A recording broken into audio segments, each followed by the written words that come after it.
디아페 비누 여러분, 써보신 분과 써보지 않는 분으로 인류가 갈립니다. 최근에 구매 후기 읽어드리겠습니다. 정말 좋군요. 10대 후반부터 모공 XX증이 생기고 심화돼서 원래 닭 피부련이 하고 수십 년 동안 살다가 첫 구매 후 지금까지 디아페 비누를 한 10개째 쓰고 있는데 효과가 있습니다. 피부가 많이 부드러워졌고 눈으로 보기에 달라진 게 보입니다. 다른 업체 올인원 제품을 쓰다가 아예 버리고 디아페 비누만 쓰게 됐습니다. 다른 피부 트러블이 있는 분들도 꾸준히 사용하시면 효과를 보시리라 확신합니다. 좋은 제품 고맙습니다. 이런 구매 후기였습니다. 자, 디아페 비누 특징은 정제된 유황을 원료로 사용합니다. 유황의 효과로 피부 세정 그리고 건성 피부에 정말 효과적입니다. 거기에다가 제주도산 마유 오일, 말에서 얻은 기름을 사용해서 보습 효과도 정말 뛰어납니다. 또한 피부 건강에 이로운 성분들이 포함된 어성초를 원료로 사용하는데 단순 천연 재료가 아니라 6주 동안에 발효 숙성시킨 한방 재료를 사용해서 피부에 좋습니다. 건조한 날씨, 특히 요즘처럼 찬바람이 부는 겨울철에 정말 좋습니다. 피부 트러블로 고통받는 아이들, 날 추워지면은 가려움이 심해지는 부모님께 강력하게 추천합니다. 써봐야 그 진가를 알 수 있는 디아페 비누 김용민닷컴에서 정말 저렴한 가격에 만나보시기 바랍니다. 디아페 비누 한 세트, 요게 이제 3개 들어가 있는 거 한 세트 2만 원. 디아페 비누 한 세트 이렇게 3개가 들어가 있는 건데 포장을 제거한 거. 이건 한 1,000원 싸서 19,000원. 자, 재구매하시는 분들께 포장이 제거된 실속형 옵션을 강력히 추천합니다. 감사합니다.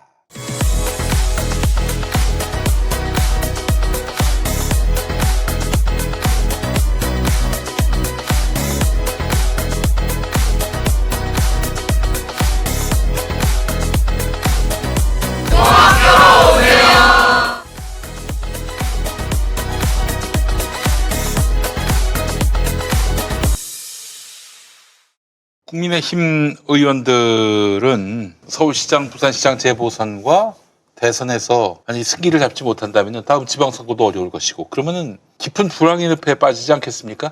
아, 그렇지 않습니다. 그렇지 않습니까? 예, 몇 번 말씀드렸지만 국민의힘 전체 의원의 67%를 차지하고 있는 영남 지역 의원들은 이러쿵저러쿵해도 본인 동네에서 본인이 살아남을 확률이 제일 높아요. 당내 경선도 현역 의원을 이길 수 있는 사람이 잘 없고요. 그러면 눈 질끈 감고 2022년 대선만 포기하면 2028년까지 본인들 지위를 유지하는데 그깟 수도권이랑 충청도 망하건 말건 뭔 상관입니까? 절대 다수인 3분의 2가 영남 지역에 모여서 내 자리를 지키기 위해서는 당이 개혁되면 안 된다라는 것에 공감대를 형성하고 있기 때문에 김종인 표 개혁이 하나도 성공을 못하고 있는 것이고 그래서 혼자 가서 무릎 꿇고 사과했는데 5.18 특별법 관련돼서는 필리버스터를 붙이겠다고 할 정도로 저항을 했죠. 그러고 나서 이번에 두 전직 대통령에 대해 사과를 했지만 그것을 마음속 깊이 받아들이고 뭔가를 하는 사람이 어디가 있습니까 지금? 아마 영남권 의원들은 지금 상황이 행복할 거예요.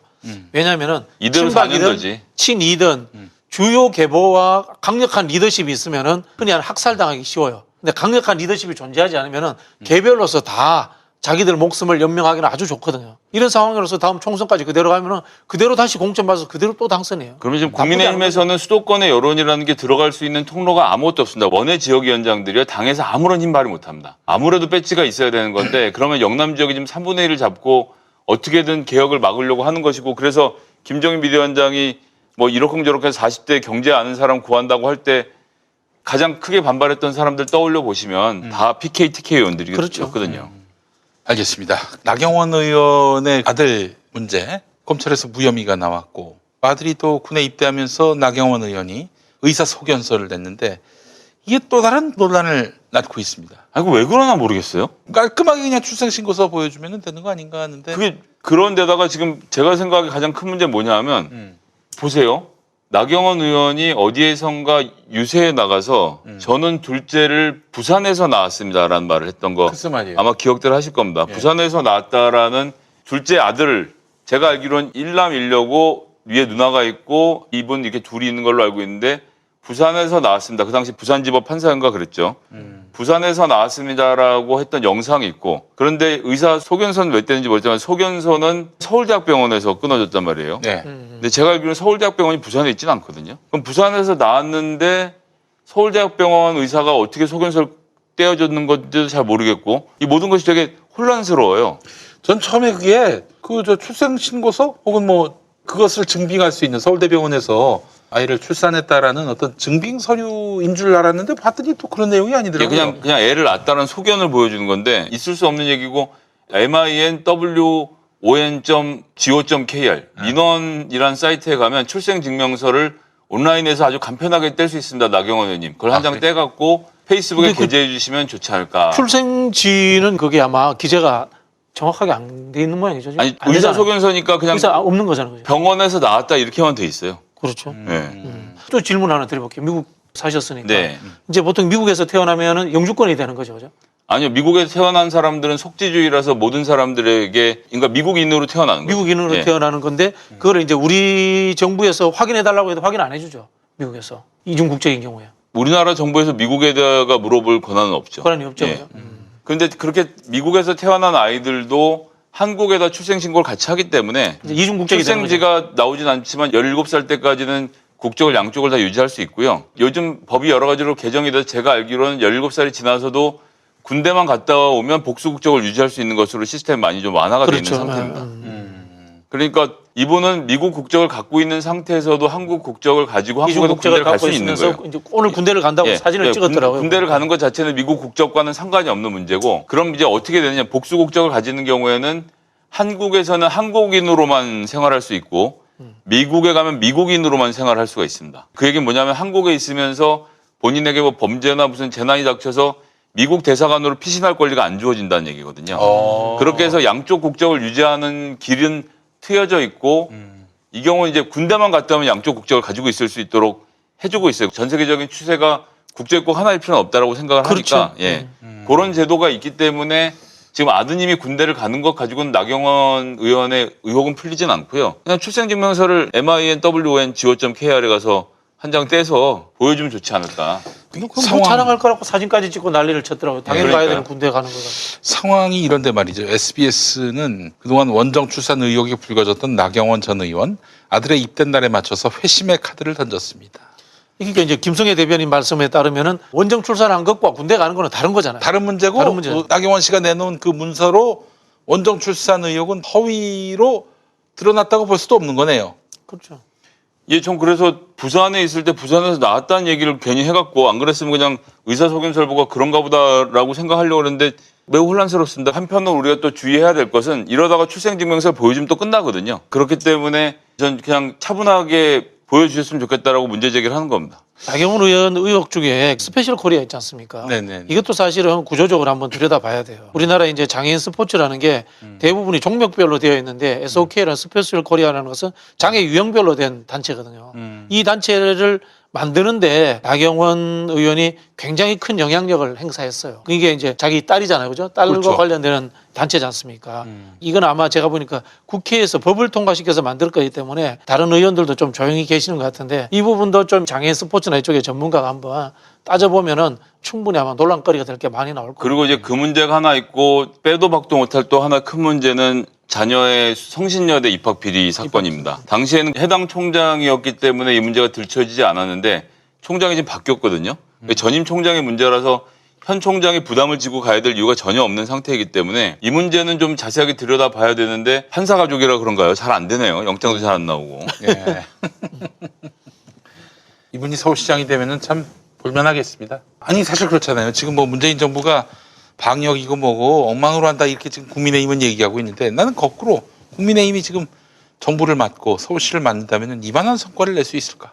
타이런을 먹었다는데 감기에 걸려야 됩니까? 이런 얘기를 하고 있었겠죠. 그렇죠. 아니 나는 도리어 지금 국민의힘이 집권을 했다면은 검사를 거의 안 해. 그래놓고는 우리는 이거밖에 지금 확진자가 나오지 않았다.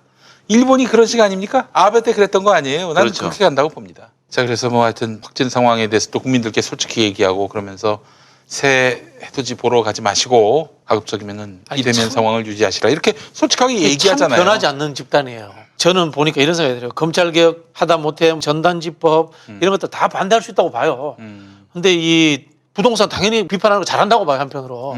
근데 이 부분 있지 않습니까? 코로나 이 부분을 가지고 이렇게 음모론을 갖고 당대표가 발언하고 이런 것 자체를 보면 그냥 야당하겠다는 게 아니고 나라 망하라고 이제 저주 퍼붓는 아이, 집단 그럼요. 아닌가 뭐 이런 생각이 들어요. 저는 그런 점에서 언론에게도 한마디 하고 싶은데 문재인 정권에 대한 비판할 수 있습니다. 문재인 정권의 방역에 대해서도 비난할 수 있는데 방역 문제를 가지고 정부는 공격 안 했으면 좋겠어요. 아니 지금 코로나19로 모두가 힘든 상황이라서 3단계를 올릴지 말지를 고민하고 있는 문재인 정부의 속도 새까맣게 타들어가는 거거든요. 단계를 올려서 확진자의 숫자를 줄이고 싶지만 그렇게 했을 때 50만 명이 넘는 자영업자들이 일단 기본적으로 그냥 문을 닫아야 되고 거기에 그렇죠. 여파가 쭉쭉 전해져서 많은 사업하시는 분들이 곤란을 겪게 되는 상황이기 때문에 정부로서는 함부로 3단계를 올릴 수가 없단 말이에요. 근데 그러면 언론들이 3단계 안 올린다고 관광됩니다.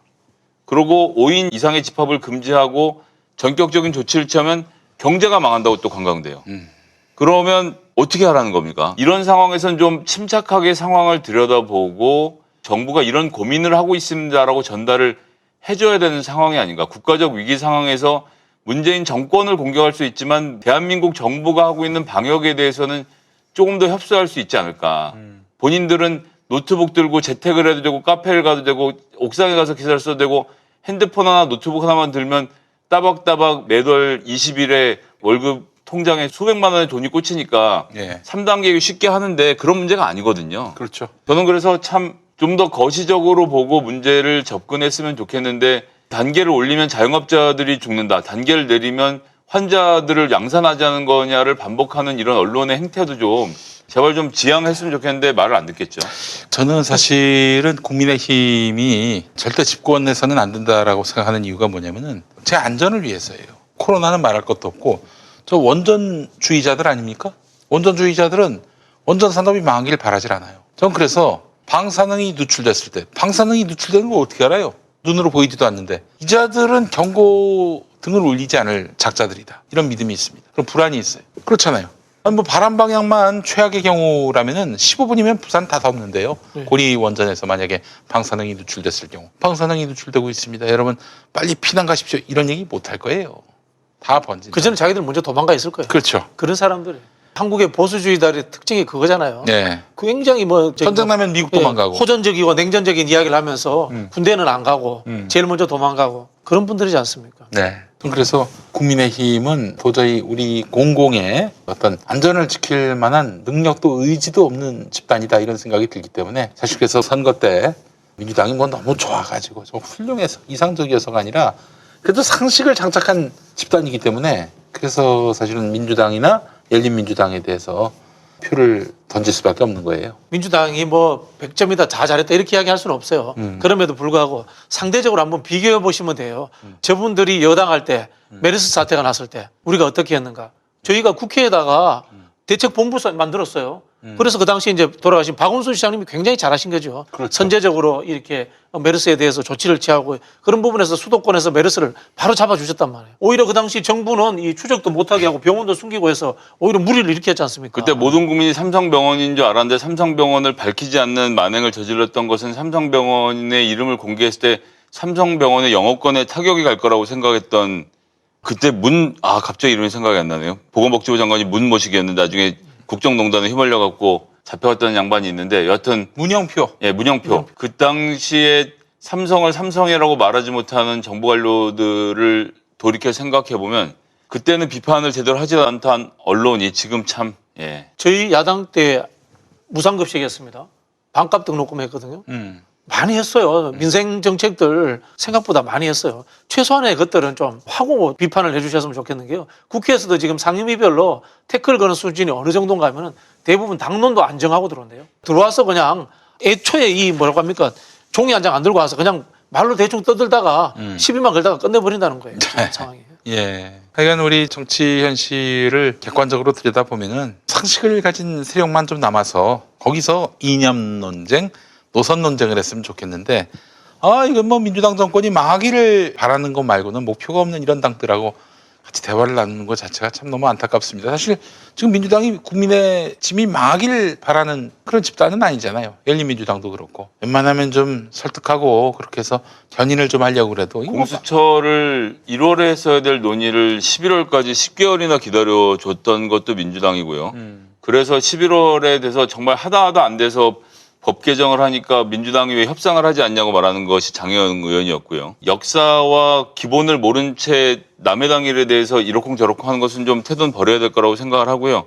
민주당이 이 이상 어떻게 국민의힘하고 대화를 해가면서 정치를 합니까? 아유, 할 만큼 했어요. 현실적으로 뭐. 이게 말이 안 되는 게요. 공수처법 개정안에 반대를 했잖아요. 그러면은 그 논리대로 하면 추천 의원 추천도 안 해야 돼요. 우리끼리 하든지 말든지. 아니 네. 그런 논리대로 하면 장영현에게 저는 거꾸로 묻고 싶은 게 중대재해기업처벌법은 왜 이렇게 통과를 시켜달라고 그러는데 그것도 민주적으로 논의해서 국민의힘이랑 민주당이 합의할 때까지 한 2년 쭉 기다려서 하면 제일 좋겠구만 이라고 말을 하지는 않지 않습니까? 네. 그렇죠. 어떻게든 빨리 하려고 노력을 하는데 그러면서 실제로 본인이 신동아 인터뷰에서 그런 얘기는 하더라고요. 공수처법은 민주적으로 합의를 했어야 됐지만 중대재해기업처벌법은 빨리 통과시켜야 된다. 노동자의 생명이 걸려 있기 때문에 그렇게 이야기하죠. 노동자의 생명에 걸려 있어서 빨리 통과시켜야 된다는 걸 뭐 민주주의는 모르겠습니까? 그럼에도 불구하고 법이라는 게 체계와 질서를 잡아가야 돼서 그 기본적인 내용을 다루자는 건데 그거는 빨리 하자라고 하고 공수처는 10개월을 기다렸는데 하나도 민주적 토론을 하지 않았다라고 말하는 자세 참 보기에 부끄럽습니다. 이게 정치가 발전을 안 하는 것 같아요. 노무현 정부 때보다도 더 뒤처지는 것 같아요. 네. 지금 그 당시 저는 늘 그 이야기합니다만 이회창 총재가 그리워요. 나름의 품격. 안녕하십니까, 이회창입니다. 그때보다도 못해요. 극우 행정 세력이에요. 이 무능하고 오른쪽으로 가버리고 부패한 국민의 진보 정당은 표현하자면 참 거칠게 표현하자면 날라리가 돼버렸고 노회찬 의원도 참 그립고 그런 상황입니다. 참. 아니 노회찬 의원을 굉장히 추모하고 또 그 길을 따르겠다던 사람들이 말이죠. 아니 왜 검찰 개혁은 검찰하고 협의해서 안 하지요? 이딴 질문이 나오고 말이죠. 이건 뭐 안드로메다에 살다가 지구별에 와가지고 이제 막 검찰 개혁을 지켜본 그런 사람이나 할 수 있는 얘기를 하고 있어요. 궁금한 건 당내에서 먼저 물어보면 좋을 텐데. 물어보고 좀 기왕이면 물어보고. 심상정 전 대표한테 물어보시지 그냥. 예. 안타깝습니다. 근데 재밌는 게 이분들이 또 심상정 대표한테도 막 덤빈다고 하네요. 보니까. 아 그래요? 자기들끼리 싸운다는 얘기를 제가 들었습니다. 예. 아이 거기서 어른이 어디 있고 선배가 어디 있어요? 그리고 뭐 다음번에 공천을 받아서 다시 한번 국회의원 하겠다 이런 꿈이 있는 것도 아니기 때문에 아 그게 문제입니다. 사실 그렇잖아요. 지금 장혜영 의원 뭐 이름을 거명해서 그렇습니다만 지역에 나가서 그렇게 출마해가지고 지역 주민들의 다수표를 얻어서 국회의원 또 될 수 있겠어요? 이게 정치에 대한 책임에 대한 감이 없이 정치를 시작한 거죠. 이벤트 그러니까- 정치죠. 이벤트 정치. 그러니까 이제 뭐 결국엔 나중에는 또 그럴 거 아닙니까? 21대 국회 끝 무렵에 가가지고 내 정치가 좀 심각하다. 정치에 희망이 없다. 그래서 나는 국회의원 더 도전하지 않고 물러나겠다. 똥폼을 또 잡을 거 아닙니까? 그렇잖아요. 초심과 기본으로 돌아가야 돼요. 노동운동했던 권영길 대표도 정치적 스타가 됐어요. 그다음에 우리 그 농민운동 하셨던 그 강기갑. 강기갑 의원도 스타가 됐어요. 그런 기본적인 대중운동을 하시는 분들도 스타를 만들어줄 수 있는 게 지금 진보정당이 가야 될 방향이지 그냥 언론에 초점받는 이슈메이커로서만 스타가 되겠다는 생각은 진보정당의 원칙에 맞지 않다고 봐요. 아니 조선일보한테 예쁘게 보여가지고 도대체 정의당 후보로 어떻게 당선이 됩니까 다음에? 나 참 답답하고 그리고 결국에는 정의당의 잠재적 지지자일 수 있는 이런 민주당 당원들이나 지지자들 이런 분들하고 싸워가지고 도대체 얻는 이익이 뭐냐 이거예요. 국회의원 한 번만 하고 말겠다 이런 의지밖에는 보이지 않습니다. 역대의 여론조사 추이라든가 통계를 보시면 알 거예요. 음. 민주당하고 정의당이 같이 올라갔다 같이 내려갔대요. 늘 똑같았습니다. 민주당의 그늘에서 벗어나서 독자 생존을 한번 해보겠다라는 건데 아니 그러면은 좀 더 진보적이고 좀 더 레디컬하고 좀 더 좌양좌하는 그래서 지금 민주당의 보수화, 현실 안주 이런 것들에 대해서 경고를 하고 그래야 되는데 아니 이건 뭐 완전히 젠더 정치에 늪에 빠져가지고 그렇죠. 조중동의 귀여움이나 받고 대체 이래서야 무슨 진보 정당이 자기 갈 길을 갈 수 있겠어요.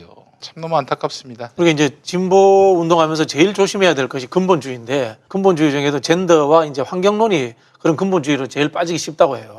근본주의로 빠지고 나면은 진보냐 보수의 문제를 보지 않고 네. 그 개별 가치만 우선적으로 늘 보기 때문에 그렇지. 사회 전체의 발전에 대해서 호흡하지 못하는 경향으로 갈 수 있거든요. 네, 이거를 평론가 박가분 경기연구원 같은 경우에는 정체성 정치라고 얘기하더라고요. 네. 정체성 확인 정치, 네, 정체성 정치. 레토닉 정치, 뭐 소화병 뭐 이런 이야기 하죠. 아니 정말 그 유권자들을 가르치고 싶어서 환장한 사람들 같아요. 그런 사람들은 국회의원 하면 안 되고 어디 학자로 나가든지 아니면 뭐 지식인으로서 자기 역할을 하든지 해야지. 아니 국회의원 돼가지고 국민의 심부름꾼이 돼가지고 국민을 가르치고 자빠지면은 어쩌자는 겁니까 이게. 국민이 자기를 뽑았다고 생각 안 하니까 나의 그래요? 정체성이 나를 이 자리에 올려줬다라고 생각하고 실제로 정의당이 순번 배치할 때 어떤 정체성을 우선할 건지를 명확히 한 거 아닙니까? 그렇게 그러니까 해서 구성이 된 국회니까요. 정의당 당원들로부터 또 표를 다수 받은 사람부터 1, 2, 3, 4, 5번이 된 것도 아니고. 그러니까 정체성을 정확히 규정하는 거예요. 청년이고 여성인 경우에 앞번을 주겠다라고 하니까 정의당은 청년이고 여성인 게 중요하고 청년이고 여성으로서 아젠다를 얘기하는 게 제일 앞에 나와 있어야 되는 상황이 되는 거죠. 뭐 저는 당연한 귀결이다. 본인들이 원하는 대로 그런 사람들 뽑았고 몇십 년 동안 진보정당에서 헌신하면서 활동해왔던 사람들 대표적인 게 지금 김종철 대표인데 이번에 당대표도 기적적으로 됐습니다만 이분 같은 경우도 제가 몇 번 말씀드렸습니다만 총선 때 제일 기가 막혔던 것은 류호정 장영을 1, 2번을 뽑아놓고 막상 정당별 토론회를 할 때는 총선 비례에서 얼굴이라고는 1, 2번을 다 제외하고 당선권에서 안드로메다로 멀어져 있는 17, 19, 20번에 있는 이런 강정구 후보라든지 아니면 김종철 후보 이런 사람들한테 토론을 나가서 말을 하라고 하는 것 정말 부끄러운 짓입니다. 부끄러운 짓. 사실은 심상정 대표가 짠 거죠. 심상정 대표가 진보 정당을 그런 식으로 끌고 온 거예요. 본인에게 함부로 할 수 없는 정치적 발언을 크게 못할 젊은 사람들 위주로 의원 당선자들을 만들고 자기에게 위력을 가할 수 있는 김종철 같은 사람들은 뒷번호에 박아놓은 건데 김종철 대표가 그것을 보기 좋게 깨고 당대표가 당선이 됐다고 저는 생각을 해서요. 아, 그래요? 예, 김종철 대표는 조금 다르게 좀 정치를 해줬으면 하는 기대를 갖고 있습니다. 근데 지금 뭐 그 양반도 정체성 정치를 하고 있는 것 같더만요, 보니까. 그래도 다른 거에 비하면 좀 훨씬 저쪽보단 낫다. 예, 노동 의제를 중시에 놓고 다루려고 노력하는 등 원래 정의당의 모습대로 좀 하려고 하죠. 정치라는 게 제가 늘 그 이야기를 하는데 두 가지 방식이 개혁과 통합이에요. 개혁이 우선돼야 되고 개혁을 해서 당신과 나는 무엇이 다른가 싸워보고 난 뒤에 그렇지. 그러면은 자 최소 공약서로 요거는 우리가 합의될 수 있지 않느냐. 그럼 요걸 가지고 통합하자. 네. 이렇게 가야 되는 거거든요. 뭉뚱그리 애초부터 합쳐버리면은 당을 따로 할 이유가 없잖아요. 안철수 대표처럼 뭘 뭐 중도 그러면은 정체성이 불분명한 거예요. 진보 정체성을 분명히 하고 그걸 가지고 민주당과 이런 부분들은 공동정부를 꾸리자. 이런 건 다르니까 따로 하자. 이렇게 해서 전략적인 부분에서는 좀 유연하게 연대 연합 전술도 쓸 수 있는 그런 쪽으로 가졌으면 좋겠어요. 정체성은 확인하시되. 알겠습니다. 오늘 아주 그냥 우리 한국 정치를 싹 한번 스캐닝했습니다. 역시 만족도가 제일 높은 저 많이 배우는 시간입니다. 정치 부심 이런 방송 보셔야지 무슨 이동영 TV 따위 그런 걸 봅니까? 부끄러운 줄 알아야 됩니다. 이동영 TV 본다는 사람들은 뭐야 이게 도대체? 아, 이동영 씨가 TV를 하나요? 그 저기 이제 MB 조카 있잖아 이동영. 아하. MB 조카가 진보에서 방송하더라고. 아하. 나는 놀랐습니다. 그래서 채널 있다는 얘기 처음 들어봤습니다. 야, 그 친구. 낙동강변에서 태어났죠, 그분이. MB한테 돈 받아가지고 그걸로 했나 싶더라고. 4대강 근처라서 고향이. 자, 오늘 정치부심 마치겠습니다. 우리 다음 시간에 또 뵙도록 하고요. 우리 김성애 대변인 그리고 박진영 대변인 두 분 수고하셨습니다. 감사합니다. 네, 다음 주에 뵙겠습니다. 기